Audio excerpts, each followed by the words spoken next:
My name is Stuart Mathews and I'm a corporate partner at Trowers & Hamlin Solicitors, based in our Exeter office.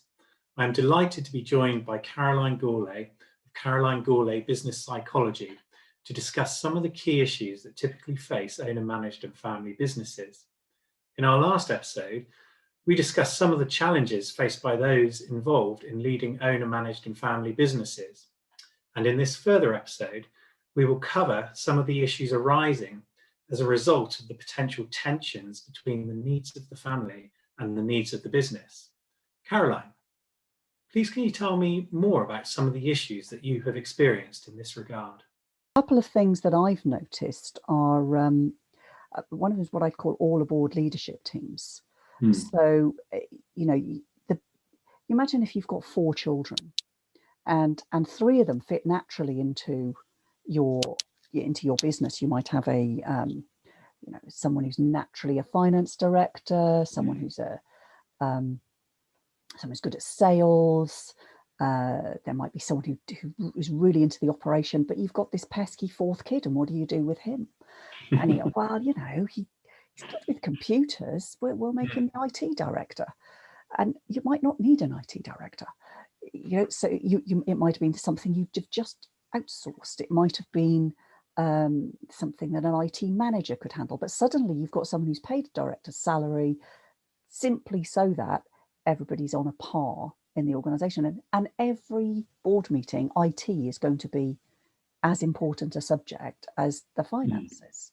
You might find yourself with an IT system that's much more convoluted and fancy than you needed just because you've got an IT director. So that's one, is trying to fit everyone in. And then another one is what you might call don't worry, you'll pick it up directorships. That idea of you're good with people, you can be HR director, or that was a lovely brochure you produced, why don't we make you marketing director? How hard can it be? For years to become HR directors, marketing, they are professional qualifications. So just being the HR director, in some organizations, it's going to be fine. It's a small organization, but there is something about, I think the test that I always use is, if this person's CV came through the door and you were advertising, would you even interview them? Yeah. I have met a sales director who's never sold anything. And I think the answer in that instance would be no. And then the other one that I think is likely to impinge much more easily on your director's duty, in a much more clear-cut way, is the kind of one rule for us. Yeah. So, who gets a company car? Family members.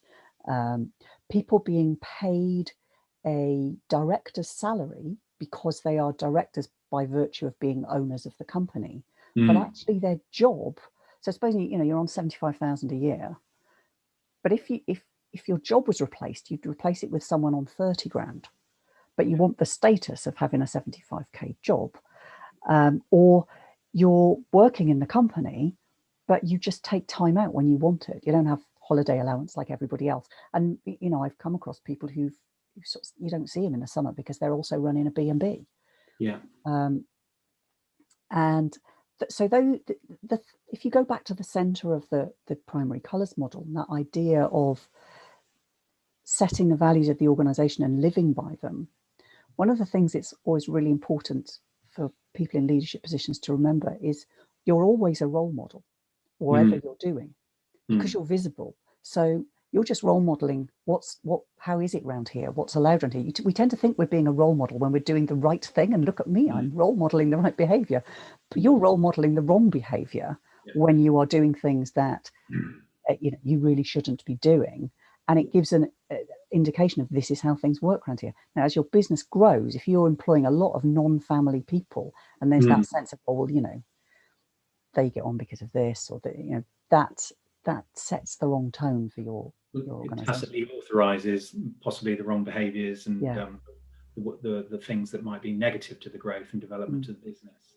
It's really interesting, those comments, because I come across that in my advice to owner-managed and family businesses, that inherent tension, if you like, between spheres of ownership, the operation of the business, and then the family dynamics, and the fact that there are tensions between those different spheres, if you like. And I think what I find working with businesses is that it's very important from a governance perspective for directors and shareholders in family businesses to recognise the different hats, if you like, that they wear when they are acting as an owner, as a shareholder, and the decisions they take as ultimate shareholders and owners of the business, but their duties and responsibilities as directors, as operators of the business, and then overlaid with that, recognizing the tensions that there may be created with family dynamics and the fact that the need for consensus or the need for what might be deemed to be fairness in the family may not necessarily fit with the business imperatives or what's best to promote the best interests of the company, so to speak. And tied in with that, I think there are some other directors' duties regarding the requirement to exercise independent judgment and not subordinating your decision-making powers to the will of others, and to avoid situations where there are conflicts of interest between your interests as an individual, as a director, and the interests that the company has. And this can relate to the exploitation or use of property information or any kind of opportunities. And these, depending on the constitution of the company, these can be authorized under the company's constitution by the other directors or the shareholders. But it's very important in the family context to be able to know it when you see it almost and spot those tensions. So that's what I found. And another way, which we haven't talked about yet, Caroline, is, and you may have some thoughts on this, is where we've talked about the lopsided leadership and possibly gaps in skill sets to bringing in outside support. And you've got experience of working with businesses, bringing in sort of non-exec directors and so on from outside the family or outside of the business. Yeah, non-execs, and also executive directors who, you know, it's a particular, it's a particularly interesting situation to be in a family business as a director, but not a family member, knowing that you'll never get the top job, being comfortable that you'll never get the top job, but often having the benefit of that that family feel and being brought in. I actually know of a family business where one of the directors has the same surname as the business owner. Really? and it's named after that, you know, it's called, I'm not going to say the name of it obviously, but it's got the name in the title, and he's got the same name, which kind of helps. And yeah, there's something about being able, you know, it takes a mature business to be able to bring in people who are not from the family. And those non-exec positions are interesting as well, because in any business, actually, there's knowing how to use a non-exec well is a skill. That I don't know whether you've ever heard the quote from Michael Grade about non-exec directors are like B-days. No one knows what they're for, but they add a touch of class. And if you know how to use a non-exec well, then there is huge value from having this different perspective. Someone who will challenge you, a critical friend. If you don't, then you don't deserve a good non-exec. If you're just going to, if you just want somebody who says you're all, you know, you're doing very well, then being able to have a non-exec director who doesn't just, is not just a yes man, you know, who will tell you what you need to hear and bring another perspective and say, well, you know, are you sure you're focusing on this? Bring some life to your board meetings. A really good test is, are your board meetings just a dull trudge through an agenda where you're just looking backwards at what's happened, possibly with a fear that someone's going to get shouted at for something that went wrong, as opposed to where are we taking the business next month, in the next 6 months, in the next year. That challenging, isn't it? Supportive but challenging thinking, sort of strategic thinking, bringing in outside perspectives from different industries, possibly could ameliorate the impact of the lopsided or bottom-up leadership issues that you talked about. We've certainly, when we work with businesses that take this outside support, or whether, like you say, whether it's executive, non-executive, or consultancy, often it's in the context of a progression towards a sale. It could be planning 3 years out from a potential sale. And that can be family business as well as generally owner managed businesses, that sort of planning for the future. And it's that sounding board for impartial advice to bring positive change, to get the house in order often. But there are examples. I'm working with a food production business right now, which has brought in an executive director, but who's been running the business for around 2 or 3 years now, and it's it's about preparing the business, leaving the business on for the future exit and succession. It's going incredibly well. Likewise, I'm working with a business in the healthcare sector where they have realized absolutely the fact that there are certain skill sets within the family that they have, but there are certain issues that they actually want to take that away from the pressure that they have as a family to run some of these things, and bring in someone who knows the sector, knows the industry, care sector incredibly well, and is able to lead the business on the growth journey. And this is a sort of tens of millions of pounds turnover business, and is benefiting as a result. So it certainly, as lawyers, when we work with businesses that have this support, it certainly helps us, and we can help businesses to identify the right people. But I think that's the risk, isn't it? Identifying the right people. It's almost we unicorns here sometimes. Well, that's a huge part of my job is helping people identify the right people. And I have been in situations where I've worked with owners of family businesses who are moving on, where the business is staying in family hands, and the next generation is in the business, but the next generation either doesn't want to or isn't up to managing it, leading it.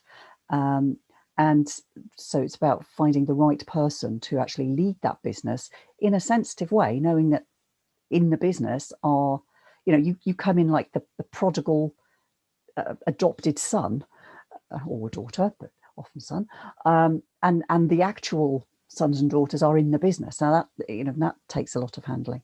And the thing that I would caution people against, whether this is non-exec directors or executive directors, is not being blown away by a huge CV. So this isn't a family business story, but I worked with a business a couple of years ago that was a cooperative, and they had decided a little while before that they used to just rotate the leadership of, people were elected to be directors of the company, because that's how a cooperative works. And they got to a point where they thought, well, we're big enough that we actually have to have somebody who is at the helm. And they brought in this guy from their industry who had come out of corporate life and they couldn't believe that they got him for this role. And I came in about a year later when they had just painfully parted company with him, because he couldn't run a co-op, and the place couldn't cope with his ego. He had no idea, that piece about creating alignment, he had no idea how to create alignment in a cooperative. And they had got, one of the internal people had said, well, they'd kind of gone, well, I'm really busy with this, I'm really busy with this, you'll have to hold the fort. And then they went out to their industry to look for the best people in their industry. And when they had 3 candidates, they heard about me and said, can you come and assess these 3 candidates? And the best one was the internal guy. And he was like this unpolished diamond they didn't know they had. And he did really well. So, there is people who've had a big career can look impressive, but that doesn't make them right for running an owner-managed business. And so what we're saying, creating alignment here, it's that link between how you put your finger on it, but the company or the business's culture and the alignment with the personality of the incoming outside director or manager to ensure that, like you say, you don't have someone who's just completely ill-fitted to the business and ill-fitted to understanding the needs of the family owners of the business or the existing founders. And also just the needs of a smaller business. They may have been quite a lofty height and therefore had people around them who did stuff for them, and suddenly they've got to get more stuck in, and that's and they either don't want to, or sometimes don't know how because other people did that. Mm. Or, you know, in the worst case scenario, their previous company might have done well despite them. You know, they may not actually be that brilliant. You know, Yes. So yeah, I mean, obviously, I would recommend this because this is one of the things that I do. But getting a really thorough assessment of somebody so that you know who you're getting and that they're, you know, up to the job and will fit in your organisation without fitting in so well that you haven't corrected that imbalance, and that they're not a corporate psychopath. But also with that, because you might be so close to it, if it's your business and your family business, you may not really understand quite what makes your business tick. No. With that outside looking in perspective that other people will have. So you don't necessarily, because you see it and live it every day, you don't necessarily know the strengths and weaknesses. So perhaps you can help as well, understanding people codifying, if you like, the nature of their business. Yeah, absolutely. And having the necessary discussions, if you like, regarding one way of doing that, which we can come on to in the next episode, is family charters and sort of documenting the understandings between the family. But that's something else that you do as well, is it, Caroline? Well, there's something around looking, if I'm assessing somebody for a role, it's very useful to know what it is that is needed in that role. And I will challenge people, the people hiring, if they say, well, we need them to do this, and sometimes that isn't what you need. So, for example, years ago, I worked with a wholesale butcher, and the guy who ran it, who had and owned it, who had been a butcher from the age of about 12, was now about 73, basically believed that you had to be a meat man. You know, to run this business, you've got to be a meat man. And actually, you need to be a business person to run the business. You've got plenty of meat men in the company. And that idea that if you don't understand the minutiae of this and what a good steak looks like, you're just not going to get on, isn't necessarily true. Now, you know, there are industries that where the gulf is too wide, but don't necessarily say you take somebody from, I don't know, jewelry retailing or something, but maybe you would. I don't know. If it's what are the nuts and bolts of this job? What is it this person needs to be able to do, and to understand? And how do we find one of those rather than just going out and finding somebody from within your own industry? That's a big place where people fall down, and then they get very narrow in their view because they're just looking at things with all through the same lens, as it were. Yes, yeah, and having that outside perspective, different industry experience could be the game changer, if you like, that helps you gain competitive advantage in your particular industry. Thank you, Caroline. That was a fascinating discussion regarding how family and owner-managed businesses are managed and led, and the challenges that they face. In our next episode, I think we are going to hopefully focus more, if you like, on how decisions are made in family businesses, and more importantly, possibly how disagreements are resolved. So thank you very much. Lots to talk about there. Thanks, Stu.